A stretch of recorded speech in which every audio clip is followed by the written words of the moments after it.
Les chauves, c'est vraiment les meilleurs patients parce que le casque, il se met tout seul, on n'a plus qu'à poser nos petites électrodes.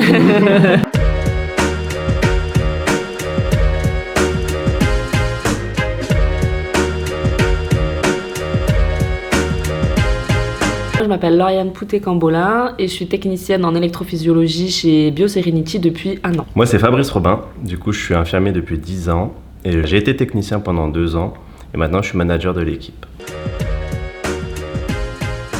Je réalise des électroencéphalogrammes dans les hôpitaux. Lorsqu'il y a des demandes dans certains services, je me rends dans l'hôpital pour faire l'électroencéphalogramme. C'est pas quelque chose qui est connu en tant qu'infirmier. On apprend un nouveau métier. Nous, on reprend complètement les bases de l'électrophysiologie. On apprend une autre prise en charge du patient.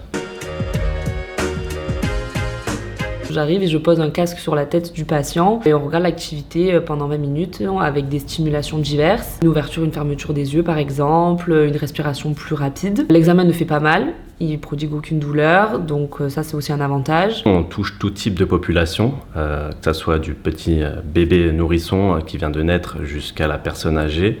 On va dans tout type de service, donc c'est très diversifié. On a de quoi faire chez BioSerenity.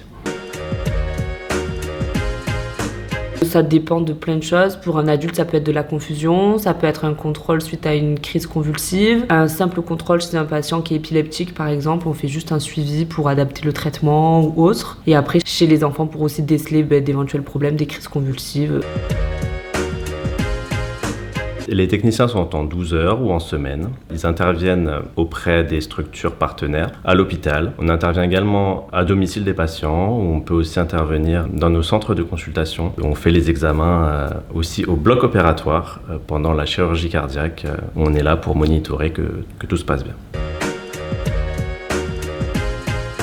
Quand je suis arrivée chez BioSerenity, je n'étais pas du tout formée à la réalisation de ces examens-là. Je savais ce que c'était un électroencéphalogramme quand même, mais je savais pas qu'un infirmier pouvait faire cet examen. Donc du coup, moi, quand je suis arrivée, j'ai été formée par une technicienne sur le terrain qui m'a montré comment se déroulait une journée, comment se passait un examen. Elle m'a expliqué un petit peu toutes les bases, le minimum dans un premier temps à savoir. Pendant le mois de formation, on a donc l'infirmier formateur qui vient faire un petit point en plus sur la théorie, avec certaines anomalies, certaines choses à savoir pour qu'on puisse avoir un examen, un tracé, c'est interprétable. Et après, Fabrice, de toute façon, nous accompagne dans toute la formation et même après. Ainsi que nos médecins, oui. On fait aussi des formations assez régulières auprès de notre équipe médicale. La différence entre mon activité en tant qu'infirmière avant et mon activité en tant que technicienne en électrophysiologie aujourd'hui, c'est l'autonomie, l'indépendance. L'autonomie, je rebondis sur ce que dit Lauriane, c'est quelque chose d'important. On le retrouve dans notre poste.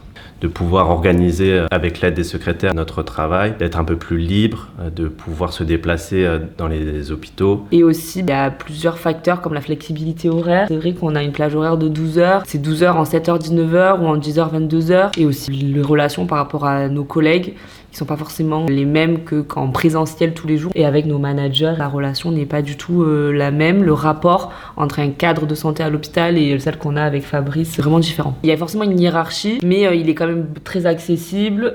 C'est vrai que le fait aussi de se tutoyer, peut-être, ça apporte un autre lien. C'est une structure plus petite aussi. Oui. Plus humaine, c'est plus accessible, plus familial. Pour ma part, j'étais infirmier de réanimation pendant plus de 10 ans et j'ai retrouvé, en rejoignant BioSerenity en étant technicien, l'aspect plutôt technique. Le fait de poser les électrodes d'une façon correcte, c'est quelque chose qui me tenait à cœur. La rigueur aussi, c'est une valeur importante. La collaboration avec le patient est ultra importante pour avoir un examen de qualité derrière. La communication avec le patient, le fait de prévenir que ça fait pas mal, que mine de rien, les neurologues vont analyser notre travail. Les chauves, c'est vraiment les meilleurs patients parce que le casque, il se met tout seul, on n'a plus qu'à poser nos petites électrodes. Ou les enfants qui dorment déjà, si on doit parler de diversité de population. Chez les enfants, le sommeil est très important. Et c'est vrai que des fois, ça se fait pas sur commande, mais l'enfant qui dort, c'est le meilleur. Si vous êtes dynamique, motivé, rigoureux, l'envie d'apprendre un nouveau métier, participez à la médecine de demain avec les nouvelles technologies, rejoignez BioSerenity.